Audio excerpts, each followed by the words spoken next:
IND impact में आपका स्वागत है। मैं हूं मनोज सैनी और आज का मुद्दा है चंबल का छत्रप कौन। उपचुनाव में अब बिना सर्वे तय होंगे कांग्रेस प्रत्याशी। जिस तरह की जानकारी आई, टिकट वितरण के लिए पुरानी परंपरा पर लौट सकती है कांग्रेस। अब सिंधिया के क्षेत्र में दबदबा बढ़ाने की कोशिश में दिग्विजय ग्वालियर चंबल में समर्थकों को टिकट दिलवाने का मन बना रहे हैं। दबाव दिग्विजय की अंचल के छत्रप बनने की आकांक्षा पहले से ही रही है। सिंधिया के भाजपा में जाने से दिग्विजय का रास्ता साफ हो चुका है। उपचुनाव को लेकर सिंधिया की घेराबंदी में लगी हुई है कांग्रेस। दिग्विजय के बेटे और पूर्व मंत्री जयवर्धन सिंह इस क्षेत्र में जुटे हैं। सिंधिया के करीबी माने जा रहे रामनिवास रावत की भी घेराबंदी का जिम्मा ग्वालियर में सिंधिया के धुर विरोधी डॉक्टर गोविंद सिंह को भी जिम्मेदारी। केपी सिंह और पूर्व मंत्री लाखन सिंह यादव, अशोक सिंह भी रणनीति बनाने में जुटे हैं। पिछले चुनाव में सिंधिया के दम पर कांग्रेस ने जीता था ग्वालियर चंबल इलाका। उपचुनाव में 16 सीटें ग्वालियर चंबल अंचल की है। विधायक बनवारी लाल शर्मा के निधन के बाद जोरा में भी उपचुनाव सिंधिया के प्रभाव वाली विधानसभा सीट मानी जाती है। जोरा कांग्रेस ने जिस तरह से तैयारियां की है उसमें 3 सर्वे एजेंसियों को काम सौंपा था, लेकिन फेल होने की खबर आ रही है। ऐसा कहा जा रहा है जो सर्वे कराया गया है उसमें जो रिपोर्ट सामने आ रही, ऐसा नहीं लग रहा है कि उनको प्रत्याशी बनाया जाए। सर्वे रिपोर्ट के आधार पर जिताऊ उम्मीदवार चाहते थे पीसीसी चीफ कमलनाथ। 2018 में चुनाव सर्वे के आधार पर ही तय हुए थे उम्मीदवार। बीजेपी बीएसपी के कई नेताओं के कांग्रेस में आने से टिकट पर घमासान दिखाई दे रहा है। चंबल का आखिर छत्रप कौन होगा? बिना सर्वे टिकट बांटेगी कांग्रेस और दिग्विजय की पसंद को मिल सकता है मौका। दरअसल ये बातें हम इसलिए कह रहे हैं कि मध्य प्रदेश में आने वाले दिनों में उपचुनाव होना है। उपचुनाव में 16 सीटें ग्वालियर चंबल की है और उससे पहले यदि जो खबरें आ रही है कि पहले कांग्रेस ने अलग अलग सर्वे कराया, सर्वे के बाद फिर ये बातें सामने आई कि आखिर कौन होगा इस सर्वे में आगे, जिसको होगा उसको टिकट दिया जाएगा। लेकिन ये भी खबरें हैं कि पूर्व मुख्यमंत्री दिग्विजय सिंह के बेटे और पूर्व मंत्री जयवर्धन सिंह लगातार ग्वालियर में डेरा डाले हुए हैं और डेरा डालने की वजह भी वही है कि किसी तरह ग्वालियर चंबल में छत्रप बनकर उभरे। तो क्या इसमें कितनी सच्चाई है और क्या कांग्रेस अब इस तरफ जा सकती? लेकिन जिस तरह से दिग्विजय सिंह जी के बयान आए हैं, दिग्विजय सिंह जी जिस तरह से बात कर रहे हैं या उनके नजदीकी माने जाने गोविंद सिंह की बात करें, केपी सिंह की बात करें, वहां यदि दिखाई दे रहे हैं तो ये मसला कुछ अलग दिशा में जाएगा। और चौधरी राकेश सिंह के बयान को आप देख ही रहे, वो लगातार तंज कस रहे हैं, कई तरह के सवाल खड़े कर रहे हैं और यही स्थिति अब बनी हुई है। चलिए हम बात करेंगे, आमिर मेरे साथ जोड़ रहे हैं और उनसे समझते हैं। आमिर, क्या कहोगे आप? जिस तरह से हम देख रहे हैं उपचुनाव से ठीक पहले तक अब तरह तरह की राजनीति सामने आ रही। पहले ये कहा जा रहा था कि कांग्रेस अलग अलग तरह से सर्वे करा रही, सर्वे के आधार पर टिकटों का वितरण होगा। अब खबर ये भी आ रही है कि दिग्विजय सिंह खासकर ग्वालियर चंबल पर निगाह बनाए हुए हैं और ये हमें कई दिनों से जानकारी है। बहुत नजदीकी ग्वालियर से उनके बताते हैं कि वो खुद ये चाहते हैं कि इस बार जितनी भी सीटें हैं उनको जीत कर आए और सिंधिया को भी सबक सिखाएं। तो क्या आपको लग रहा है कि अब जो कांग्रेस की रणनीति में थी उसमें कुछ बदलाव हुआ है? देखिए, कांग्रेस की पहले रणनीति थी कि 3 एजेंसियों से सर्वे कराया जाए, सर्वे के आधार पर ही टिकट वितरण किया जाए, क्योंकि यही माना जा रहा था कि सर्वे के आधार पर जब विधानसभा के चुनाव में टिकट वितरण किए गए थे उसी के आधार पर मध्य प्रदेश में कांग्रेस की सरकार बनी थी और कांग्रेस के प्रत्याशी जीत कर आए थे। वैसे ही अब माना जा रहा था और पीसीसी चीफ कमलनाथ भी यही चाहते हैं कि सर्वे के आधार पर टिकट वितरण होना चाहिए। लेकिन जिस तरह से सर्वे के आधार पर टिकट न बांटने का अब बात हुई है और उस पर काम किया जा रहा है, तो यही माना जा रहा है कि पूर्व मुख्यमंत्री दिग्विजय सिंह का प्रभाव अब ग्वालियर चंबल क्षेत्र में देखने को मिल सकता है।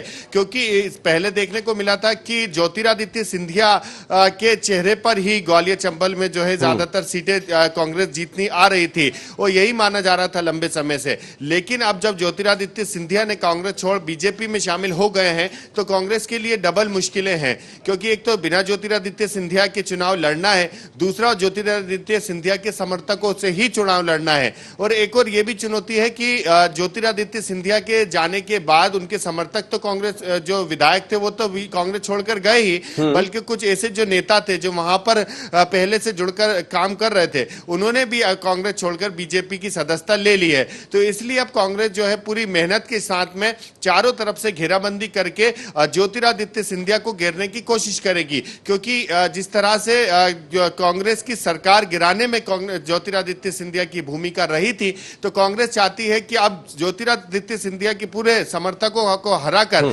अपने दम पर सरकार बनाकर दिखाना चाहते हैं और इसमें अहम भूमिका निभाना चाहते हैं मध्य प्रदेश के पूर्व मुख्यमंत्री दिग्विजय सिंह। और दिग्विजय सिंह ये भी चाहते हैं, क्योंकि जब एक पहले का अगर अपन इतिहास देखें तो इसमें यह भी नजर आएगा, जब माधवराव सिंधिया के टाइम से ही दिग्विजय सिंह जो है वो ग्वालियर चंबल अंचल में जो है अपना एक प्रभाव बनाना चाहते थे, लेकिन नहीं बन पाया। अब जब ज्योतिरादित्य सिंधिया के सभी समर्थक जो हैं वो बीजेपी में जा चुके हैं, कांग्रेस का यूं कहा जा सकता है कि सभी सीटें फिलहाल खाली है, आखिर वहां प्रत्याशी कौन होगा इसका फैसला होना बाकी है।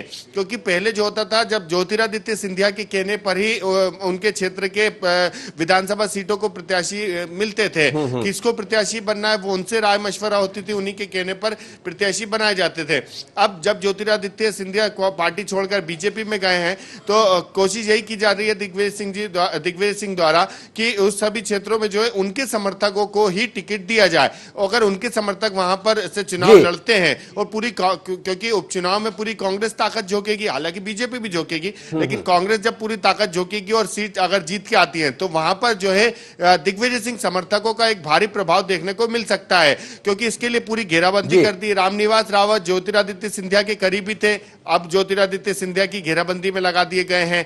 डॉक्टर गोविंद सिंह वो भी धुर विरोधी माने जाते थे, वो भी ग्वालियर चंबल अंचल में पूरी तरह से बैठकें करके जो है उपचुनाव की तैयारी कर रहे हैं और सिंधिया को घेरने की तैयारी कर रहे हैं। चाहे बात कर ली जाए जयवर्धन सिंह के, दिग्विजय सिंह के बेटे हैं, मंत्री रहे कमलनाथ सरकार में, वो भी लगातार ग्वालियर चंबल अंचल में देखे जा रहे हैं, वहीं पर कार्यकर्ताओं से मुलाकात कर रहे हैं।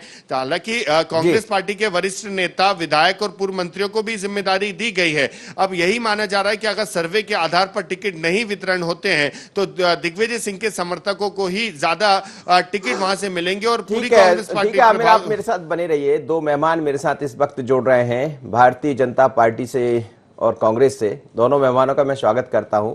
मेरे साथ इस वक्त आशीष अग्रवाल जी जुड़े हैं। आशीष जी, भारतीय जनता पार्टी की तैयारियां अलग दिशा में चल रही है।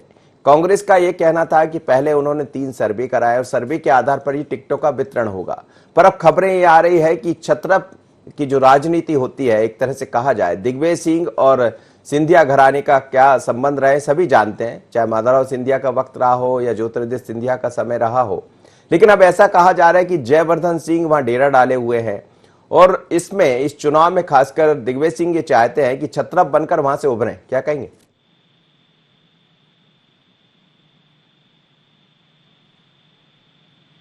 आशीष जी, मुझे सुन पा रहे?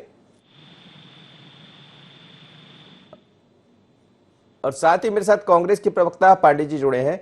आप मेरी आवाज सुन पा रहे हैं? जी जी जी। क्या कहेंगे? यही सवाल मेरा आपसे है कि कांग्रेस की तैयारियां हैं, अलग अलग सर्वे कराए जा रहे हैं, जैसा हमारी सज्जन वर्मा जी से बात हुई, अलग अलग नेताओं से बात हुई, लेकिन अब चर्चा ये भी आ रही है कि जयवर्धन सिंह लगातार वहां पर बने हुए हैं, दिग्विजय सिंह खुद निगाह बनाए हुए हैं। तो क्या ये मान लिया जाए और दिग्विजय सिंह के समर्थक माने जाने वाले, चाहे हम गोविंद सिंह जी की बात करें, केपी सिंह की बात करें, कुछ जयवर्धन वहां पर है, तो क्या अब ये राजनीति ग्वालियर चंबल में एक अलग दिशा में जाती हुई नजर आ रही कांग्रेस की? पहली बात तो आप ये मान लीजिए कि जयवर्धन हो, दिग्विजय सिंह जी हो, कमलनाथ हो या मैं हूं या कोई और हो, सारे के सारे कांग्रेस के कार्यकर्ता हैं। तो आप उनको अलग लेकर ना चलिए कि वो लोग कांग्रेस से अलग हैं। ठीक है। दूसरा, जो भी बेस्ट प्रत्याशी होगा, सर्वे में आएगा, कार्यकर्ताओं से पूछ कर आएगा, जनता से पूछ कर आएगा, ठीक है, उसको टिकट दिया जाएगा, उसको जिम्मेदारी दी जाएगी। और जैसा कि आप जानते हैं कि ये जो 22 विधायक हैं, ये बिकाऊ विधायक हैं और जनता को इनको पता है कि ये पैसे के कारण उधर गए, क्योंकि इन्हीं में से आपने कुछ विधायकों के वीडियो सुने होंगे, जैसे प्रद्युम्न सिंह तोमर। इन्होंने बोला था कि भारतीय जनता पार्टी हमें 50 करोड़ देने का प्रलोभन दे रही है, लेकिन हम लोग नहीं जाएंगे। ज्योतिरादित्य सिंधिया ने कहा था कि भारतीय जनता पार्टी खरीद फरोख्त कर सरकार बनाना चाह रही है, लेकिन हम ऐसा नहीं होने देंगे। फिर भी ये लोग चले गए। इसका मतलब इनको 50 करोड़ से भी ज्यादा मिला है, क्योंकि 50 करोड़ तो ये खुद बोल रहे थे कि हमारे पास 50 करोड़ का ऑफर आया है। तो ये 22 बिकाऊ विधायक हैं, जनता को पता है, पूरे देश को पता है।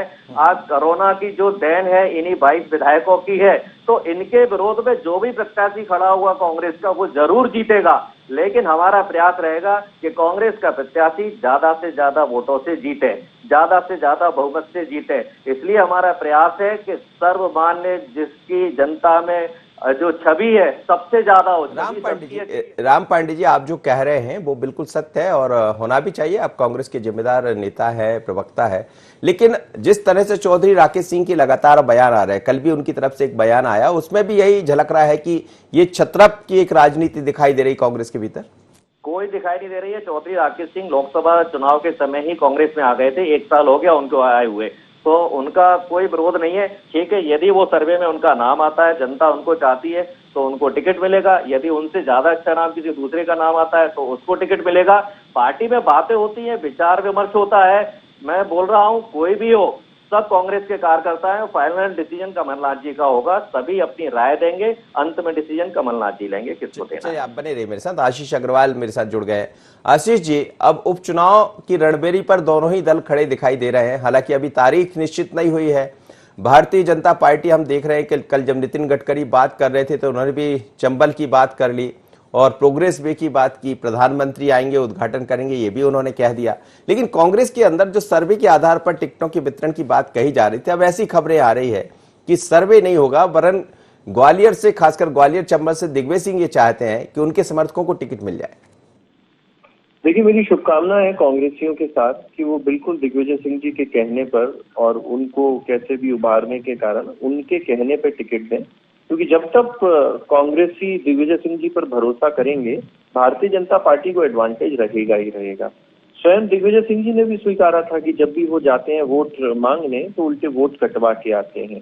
कमलनाथ जी ने भी एक बड़े जिम्मेदार चैनल के समक्ष में कहा था कि उनकी सरकार दिग्विजय सिंह जी के धोखे के कारण गिरी। उन्होंने कहा था कि ये विधायक नहीं जाएंगे, इनके साथ अत्याचार और दुर्व्यवहार करते रहो। तो हम तो चाहते हैं कि कांग्रेस का चेहरा मिस्टर बंटा धार है। अभी कुछ समय पहले मैं सुन रहा था कि कांग्रेस प्रशांत किशोर के कहने पर टिकट देगी। अब आप मुझे आज जानकारी दे रहे हैं दिग्विजय सिंह के कहने पर टिकट देगी। देखिए, कुल मिला के चुनाव 2 वजहों से जीते जाते हैं। या तो जनता में आपके पूर्व कार्य व्यवहार में इतनी प्रामाणिकता हो कि जनता आप पर विश्वास करे, आप सतत जनसंपर्क और जनचेतना के कार्य में लगे हों, अथवा आपका संगठन इतना मजबूत हो कि हर बूथ पे आपका कार्यकर्ता हो। और ये दोनों ही अभाव आपको कांग्रेस में दिखते हैं। चाहे कांग्रेस की 2003 से पहले की सरकार हो, जहां पे बिजली नहीं थी, जहां पे रोड नहीं थी और हर तरफ भ्रष्टाचार था, या कांग्रेस की वर्तमान चली 15 माह की सरकार, जहां पर वादा खिलाफी थी, अत्याचार था, भ्रष्टाचार था, 10 दिन में कर्ज माफ नहीं हुआ, बेरोजगारों को भत्ता नहीं मिला, हर खेत के आगे फूड प्रोसेसिंग यूनिट नहीं लगी। तो कांग्रेस आखिर किस मुंह से चुनाव में जाएगी? बिल्कुल आपने ठीक कहा। और जो जानकारी आ रही है उसके मुताबिक प्रशांत किशोर जब अपना सर्वे करा रहे तो उन्होंने यही कहा कि मुद्दा क्या होगा, और मुद्दे को लेकर ही जो, हालांकि चुनाव से पहले तमाम तरह की खबरें आती रहती राम पांडे जी, और ये चलता रहता है किसको टिकट मिलेगा, क्या सर्वे होगा, तरह तरह की बातें निकल कर आती है और जो आधार मिलते हैं उसी के आधार पर हम लोग बात भी करते हैं। लेकिन अब ये भी खबरें आ रही है, आप सुन रहे होंगे राम पांडे जी, आशीष अग्रवाल को भी आपने सुना होगा, खबरें ये भी है कि प्रशांत किशोर को जो जिम्मेदारी दी जा रही थी उन्होंने भी ये कहा है कि सर्वे को आधार ना बनाया जाए। जी, देखिए, पहली बात तो ये मान लीजिए कि जो भारतीय जनता पार्टी ने मीडिया के माध्यम से जो दिग्विजय सिंह जी की जो नेगेटिव इमेज बनाई है, वो भारतीय जनता पार्टी उसको इस चुनाव में भी भुनाना चाहती है। वो जानबूझकर दिग्विजय सिंह जी को आगे करना चाहती है, जबकि हमारी पार्टी का चेहरा है कमलनाथ, दिग्विजय सिंह नहीं है। न वो टिकट बांटेंगे, कमलनाथ जी का अंतिम निर्णय होगा। दिग्विजय सिंह के पास आज भी कोई प्रत्याशी टिकट के लिए जाता है तो वो कहते हैं कि मेरा डिसीजन नहीं चलेगा, कमलनाथ जी का चलेगा, आप कमलनाथ जी के पास जाइए। ये दिग्विजय सिंह जी स्वयं कहते हैं कि अंतिम निर्णय कमलनाथ जी लेंगे। फिर भारतीय जनता पार्टी क्यों दिग्विजय सिंह जी के पीछे पड़ी हुई है, क्यों उनका नाम बार बार लिया जा रहा है? निर्णय जो लिया जाएगा कमलनाथ जी द्वारा लिया जाएगा, सही प्रत्याशी का लिया जाएगा। और 22 प्रत्याशियों की इमेज जो है, जनता उनके विरोध में है, वो जहां भी जा रहे हैं जनता उनके पीछे पड़ी हुई है, जनता उनका विरोध कर रही है, उनको भागना पड़ रहा है। वो अब कोई नौटंकी कर रहे हैं, कोई कह रहे हैं कि कांग्रेस के लोग हमें पिटवा रहा है, कोई अपने पैरों से चप्पल निकाल रहा है। ऐसी नौटंकी ये 22 विधायक कर रहे हैं। ये क्षेत्र की जनता से किस मुंह से टिकट मांगने जाएंगे? 15 महीने पहले ये गए थे कि कांग्रेस को वोट दो, अब 15 महीने बाद जाएंगे कि ये बीजेपी को वोट दो। क्या इनकी कोई विचारधारा है? जिस कांग्रेस पार्टी ने इनको 2 बार, 3 बार, 4 बार, 5 बार टिकट दिया, इनको मां की तरह पाला पोसा बड़ा किया, इस माँ को इन्होंने धोखा दे दिया। जब ये माँ समान कांग्रेस पार्टी के नहीं रहे तो ये भारतीय जनता पार्टी के क्या रहेंगे? और आज भी ये 22 विधायक ये नहीं कहते हम भारतीय जनता पार्टी के सदस्य हैं, ये 22 विधायक कहते हैं हम सिंधिया समर्थक हैं। ये 22 विधायक भारतीय जनता पार्टी को भी कभी भी धोखा दे सकते हैं। तो भारतीय जनता पार्टी के कार्यकर्ता भी, नेता भी इन 22 पर विश्वास नहीं करते हैं। भारतीय जनता पार्टी का कार्यकर्ता भी इनका विरोध करेगा। राम पांडे जी, 22 लोगों का जाना, अचानक वो जगह रिक्त हो गई और 22 नए तैयार करना, ये चैलेंज हो गया आपके लिए हमारे देश में। जी सुना आपने मुझे? जी बताइए। मैंने ये कहा कि 22 लोगों का जाना, वो जगह रिक्त हो गई और 22 नए लोगों को तैयार करना, ये आपके लिए चैलेंज हो गया, क्या कहेंगे? जी जी जी जी नहीं, कोई चैलेंज नहीं है भाई। कांग्रेस पार्टी समुद्र है, उसमें कार्यकर्ता एक से आप देखिए जितनी भी 22 विधानसभा पर टिकट वितरित होना है, एक एक विधानसभा पर 20-20 लोग टिकट मांगने वाले हैं। अब 20 में चुना जाना है, ये सर्वे क्यों हो रहा है? कार्यकर्ताओं से क्यों पूछा जा रहा है? जनता से क्यों पूछा जा रहा है? क्योंकि टिकट मांगने वाले एक से बहुत ज्यादा हैं। इसलिए कांग्रेस पार्टी के पास नेताओं की कमी नहीं है। और इन 22 बिकाऊओं से, इन 22 गद्दारों से तो हमारा छोटा सा छोटा कार्यकर्ता जीत जाएगा। किसी भी कार्यकर्ता को हम टिकट दे देंगे तो वो इन 22 को चुनाव हराने में सक्षम है। जनता इनके पीछे पड़ेगी कि भाई 15 महीने पहले तो हमने आपको वोट दिया था, आप कांग्रेस के नाम पर आए थे और ये जब बिके नहीं थे उससे जवाब आशीष जी जवाब दे दीजिए। और ये कह रहे हैं कि दिग्विजय सिंह का जो मसला है वो तो बीजेपी सामने लेकर आती है। देखिए, सबसे पहले तो आज आपका बड़ा एक जिम्मेदार चैनल है, आप इस खबर को चला रहे हैं कि दिग्विजय सिंह की टिकट बांटेंगे, तो उसमें भारतीय जनता पार्टी का क्या लेना देना। दूसरा, इन्होंने कहा कि कांग्रेस समुद्र है, तो वो इतना बड़ा समुद्र है कि उस समुद्र मंथन में से आज तक एक ऐसा कार्यकर्ता नहीं निकला जो राष्ट्रीय अध्यक्ष बन सके, एक ऐसा कार्यकर्ता नहीं निकला जो इनका प्रदेश अध्यक्ष बन सके। तो ये स्वयं अपने अंदर झांके। तो जहां तक इन्होंने पार्टी समान माँ की बात कही, तो इनकी पार्टी में तो एक ही माँ होती है, सोनिया माँ, जो गांधी परिवार की प्रथम महिला होती है, वो इनको माँ बना लेते हैं क्योंकि इनको महापुरुषों की पुण्याई खाने का शौक है। विचारधारा की जो उन्होंने बात की, हाँ 22 विधायक और जो भी बड़े नेता कांग्रेस से आए हैं उनकी पहले तो विचारधारा नहीं थी, मगर अब उनकी विचारधारा है राष्ट्रवादी विचारधारा। कांग्रेसियों की तो कोई विचारधारा ही नहीं है, नहीं तो मुझे बता दें ये लेफ्टिस्ट है या राइटिस्ट। तो देखिए, सच्चाई ये है कि कांग्रेस के समय एक बड़ा संकट है क्योंकि ये डूबता हुआ जहाज है और डूबते हुए जहाज पे कोई भी समझदार व्यक्ति सफर नहीं करता। कांग्रेस को ना तो एक योग्य उम्मीदवार मिलेंगे और ना ही कर्मठ कार्यकर्ता। और अंत में ये जो 24 उपचुनाव होंगे, इनकी हार के साथ दिग्विजय सिंह और कमलनाथ जी के गठबंधन के ताबूत पे आखिरी कील ठुक जाएगी। जी राम पांडे जी, देखिए अभी आशीष जी ने बोला कि कांग्रेस के पास योग्य कार्यकर्ता नहीं है, तो फिर इन 22 गधों को क्यों ले लिया आपने साथ में और उनको टिकट क्यों दे रहे हैं आप?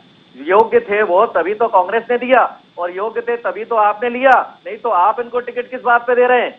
आप अपनी ही बात से मुकर रहे हैं। और जो आप राष्ट्रवादी की बात करते हो ना, आपकी विचारधारा क्या है? आपकी राष्ट्रवादिता क्या है? लोगों में नफरत फैलाना, दंगे करवाना, घोटाले करवाना, भाइयों को आपस में लड़वाना। अब आपने कांग्रेस को कांग्रेस वालों से ही लड़वा दिया, ये आपकी विचारधारा है। ये 22 लोग हमारे थे, हमारे लोगों से हमें ही लड़वा दिया, ये आपकी विचारधारा है।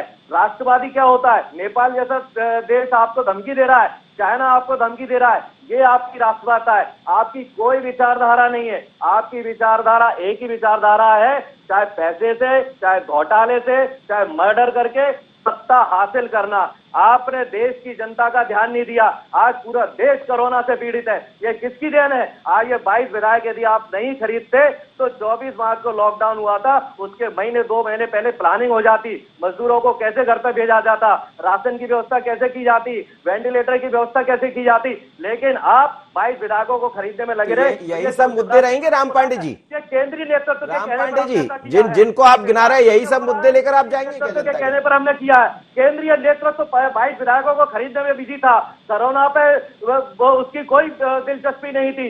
आज देश को गड्ढे में डाला है, देश की अर्थव्यवस्था को जीरो पे किया है, तो ये आपने किया है, ये आपकी विचारधारा है। राम पांडे जी, यही सब मुद्दे दिखाई देने वाले हैं क्या?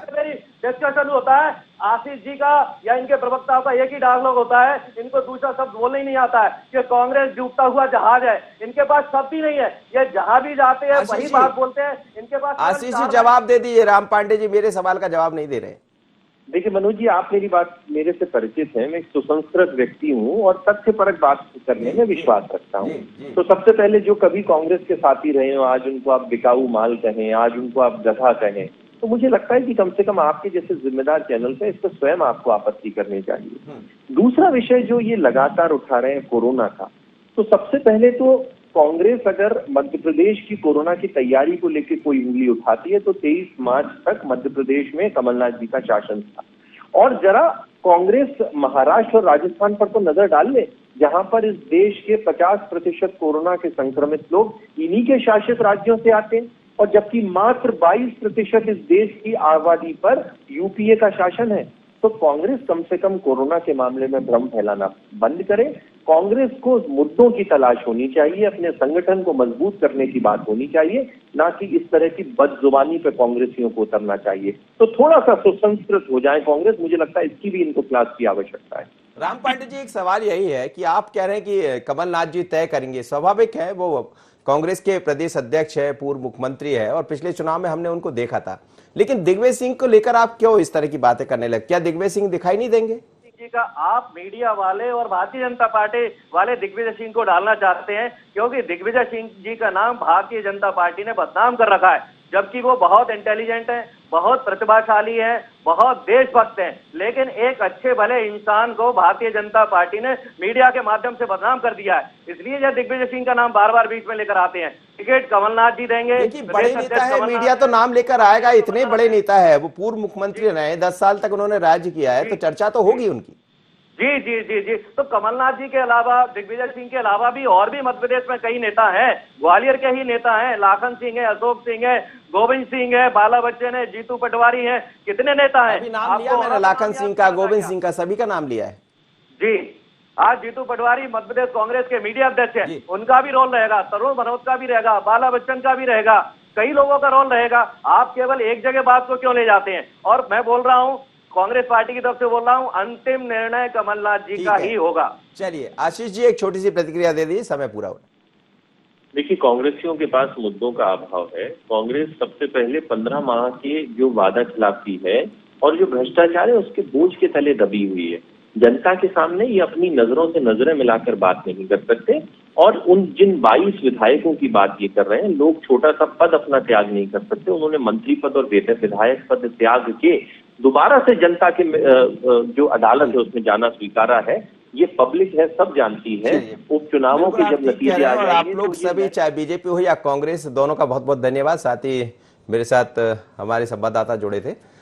लेकिन मध्य प्रदेश में अब चुनाव को लेकर लगातार चर्चाएं तरह तरह की सामने आने लगी। पहले ये कहा जा रहा था कि कांग्रेस सर्वे करा रही, और माना यह जा सकता है कि बिना सर्वे के तो वैसे भी टिकटों का वितरण नहीं होता, और जहां एक बड़ी जिम्मेदारी हो कि 22 लोग छोड़कर कांग्रेस को बीजेपी में चले जाए, तो फिर नए 22 कैंडिडेट ढूंढना है, तो इसका आधार क्या होगा? सर्वे होगा। लेकिन चर्चा ऐसी है, और चर्चा ही नहीं बल्कि ये तो अच्छी तरह सभी को पता है कि जयवर्धन सिंह लगातार वहां डेरा डाले हुए हैं, दिग्विजय सिंह अपने तरीके से काम कर रहे हैं, और महल और दिग्विजय सिंह के बीच क्या संबंध रहे ये भी आम जन जानते हैं, चर्चा का विषय हमेशा बना रहा है। लेकिन दिग्विजय सिंह सीनियर लीडर है और वो जानते हैं कि चुनाव को कैसे जीता जाता है।